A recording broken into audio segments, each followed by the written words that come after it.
The benefits of industrialization, globalization, revolution, and all this on food production, food availability, composition and such cannot be ignored. But all this comes at a cost. And the cost might be too costly for our Kenyan population. We have definitely changed the way we do things, a direct contributor to the increasing incidences of chronic disorders. But regardless of all that, our Kenyan food still remains superior.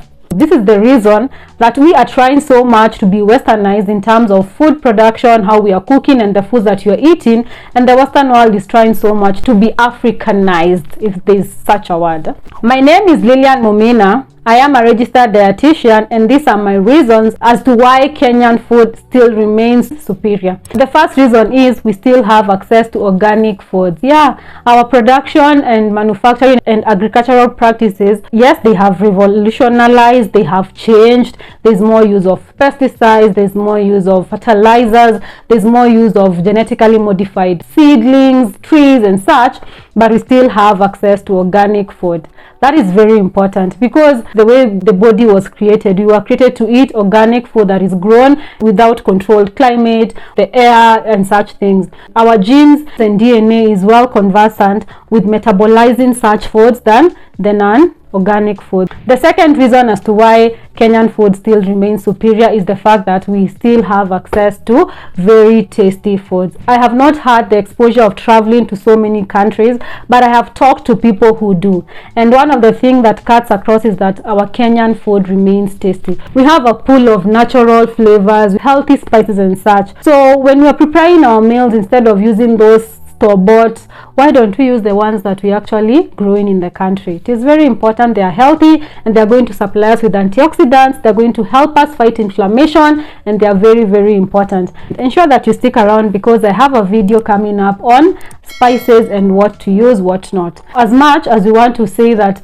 we have overutilized our soils, there are still regions in Kenya that are still yet explored. You can imagine the benefits that we will get as a country if our government ensures to utilize the unutilized lands, like do irrigation schemes on those soils that are fresh, that are rich in minerals, ions and such. We are going to have very rich and tasty foods. Another reason as to why I think that Kenyan food is still superior is the fact that we have a variety of foods to choose from. Like, we are blessed with diversity when it comes to food, and it is high time that we start utilizing it and being proud of it, because most people, most regions do not have that.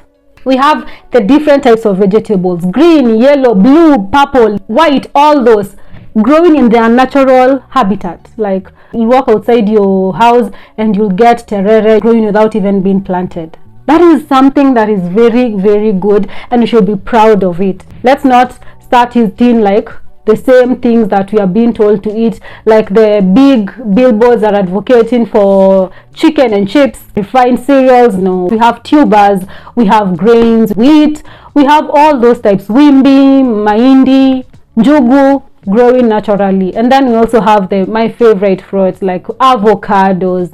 We are an exporter of these beautiful fruits. Let's actually utilize them. The next reason as to why I will say that our Kenyan food are still superior compared to the rest is, of course, they are more affordable. With the current trends in inflation, there's a global recession. So you can imagine Kenya being a third world. We are suffering with governance and such. We are definitely feeling it when it comes to the cost of living. And imagine if you go to your mama mboga with 100 bob, you get tomatoes, you get skuma, you get spinach, you get onions, and you can have that with ugali. So it is important that we also utilize our Kenyan food, again, to also support our local producers, to ensure that they have something, to ensure that the next harvest they can also plant, so that we can have a continuous supply of these healthy foods. The next thing that we need to do as Kenyans is to ensure that we hold the government of land accountable, to ensure that it is putting measures in place to help the local mwananchi to produce for us more healthy foods. One of the things that it can do is actually ensure that it has professionals in those agricultural offices, like, who are going to advise on food density, food composition, food quality, food processing and food safety. They can have the right information to put out there. Another thing is, the thing about water harvesting has been talked about since time immemorial. I don't understand why it is yet to be effected, and we are having one of the most serious droughts and famine that the country has ever experienced currently. You can let me know in the comment section down below your thoughts on Kenyan food, your thoughts on other types of foods, and maybe if what I've left behind about Kenyan food, it's also appealing in the eye. I like Kenyan food, so do most people. Don't forget to subscribe, like, and share, and make sure that you stick around,